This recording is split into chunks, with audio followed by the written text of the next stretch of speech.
Freedy Johnston is a New York-based singer and songwriter. His first album came out in 1990, and his 14th album is due this year, 2022. Hi, my name's Dan. This was Freedy's second album, and it's the first encounter that I've had with him in any shape or form that I remember. So completely new to me. This can be a nice thing sometimes. So as always, I'll try to do some description first. I would describe this as kind of low gloss singer-songwriter stuff. There's quite a bit of acoustic guitar. There are other instruments, kind of typical band stuff, but it's not hyper-produced in the sense of something like some prog rock might be, or even stadium rock is. It's not lo-fi, but it's kind of somewhere in between.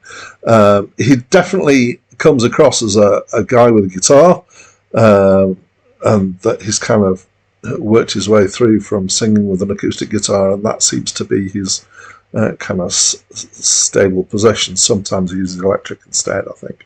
And it's kind of country rock at times, which I guess culturally, I don't know if that's strictly right, given that he's from New York rather than from West Coast or the Midwest or anything like that. But please correct me about my misapprehensions or miscomprehension of country music.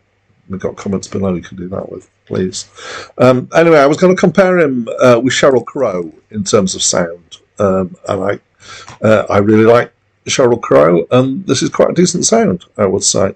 And I would use that word, decent. I think it's a reasonable album. It's not one that excited me a huge amount, but it's certainly not one that I was in any way kind of feeling negative about. I would say he's not the best singer in the world, but generally speaking, he uses that okay. So I'm becoming of the opinion that there are all sorts of things you can do to make your singing effective if you're not a technically strong singer of the kind of order of Whitney Houston or Celine Dion kind of things. And Mark Knopfler from Dire Straits demonstrated that. He basically mumbled his way through his career and did a great job. Not that I'm saying that this guy's mumbling is better than that, but it's not the most polished singing. There is one track, which is the last track, which is We Will Shine, where he's deliberately less good in his singing, and that did irritate me. I thought, this guy's better than this. He's obviously doing it for an effect, but the effect wasn't good for me. There's a song, Down in Love, which is a duet with a female voice. I think this is someone called Sid Straw from the credits that I've seen, and she can sing pretty well, and so that actually in some ways set his voice in contrast, so you kind of go, oh yes, here's somebody who can actually sing better. But actually in the duet it works quite well because there's a contrast in voices, so it's quite nice in that sense. The songs are generally kind of songs about life. Again, I'd kind of say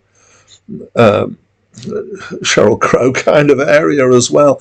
There's some coded picture stuff going on here. There's some double meanings. There's obviously some stuff he knows what he's singing about when I can pick it up so much, but it's reasonably good songwriting, I'd say. There's a track which called I'm Not Responsible, which I think has used a double meaning on that, which is pretty nice. And my favourite song is the song that's called The Mortician's Daughter. I enjoy stuff that has this kind of dark sense of humour towards it. Anyway, I reasonably enjoyed it, so I'm going to give it a reasonably good score. It's something that I wouldn't say no to having in my collection, and I'd play it occasionally if I had it, but I wouldn't necessarily rush out and make sure I buy a copy of all his albums off the strength of this one. But I'd love to hear what you think of this album, so please let me know in the comments down below, and that's it from me for now. I used to love the Mortician's darling.